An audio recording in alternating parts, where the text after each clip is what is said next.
Hello everyone, welcome to Sanmarga classes. ದತ್ತಾಂಶಗಳ ನಿರ್ವಹಣೆ ಅಧ್ಯಾಯದ 18ನೇ ಪ್ರಶ್ನೆಯನ್ನ ಗಮನಿಸಿ. ಈ ಕೆಳಗಿನ ತಿರುಗು ಚಕ್ರದಲ್ಲಿ ಬೆಸ ಸಂಖ್ಯೆ ಮೇಲೆ ಮುಳ್ಳು ನಿಲ್ಲುವ ಸಂಭವನೀಯತೆಯು ಆಯ್ಕೆ ಎ 4/8, ಬಿ 4/4, ಸಿ 1/4, ಡಿ 1/3. ಇಲ್ಲಿ ಸಂಭವನೀಯತೆಯನ್ನ ಲೆಕ್ಕ ಹಾಕುವ ಸೂತ್ರ P of E is equal to N of E.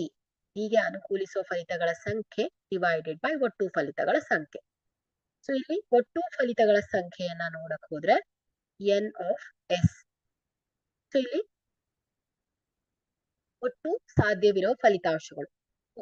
ಇಲ್ಲಿ ಒಟ್ಟು 8 ಸಂಖ್ಯೆಗಳಿದೆ. 1, 2, 3, 4, 5, 6, 7, 8. ಹಾಗಾಗಿ ಒಟ್ಟು ಫಲಿತಗಳ ಸಂಖ್ಯೆ ಏನಾಗುತ್ತೆ 8. ಹೀಗೆ ಅನುಕೂಲಿಸುವ ಫಲಿತಗಳ ಸಂಖ್ಯೆಯನ್ನ ನೋಡ್ಬೇಕು.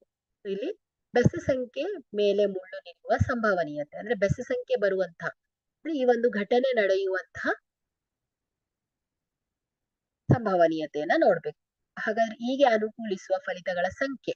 ಸೊ ಹಾಗಾದ್ರೆ ಬೆಸ ಸಂಖ್ಯೆ ಬರುವಂತದ್ದು ಯಾವ್ಯಾವುದು 1, 3, 5, 7. ಹಾಗಾದ್ರೆ ಹೀಗೆ ಅನುಕೂಲಿಸುವ ಫಲಿತಗಳ ಸಂಖ್ಯೆ 4 ಆಗತ್ತೆ.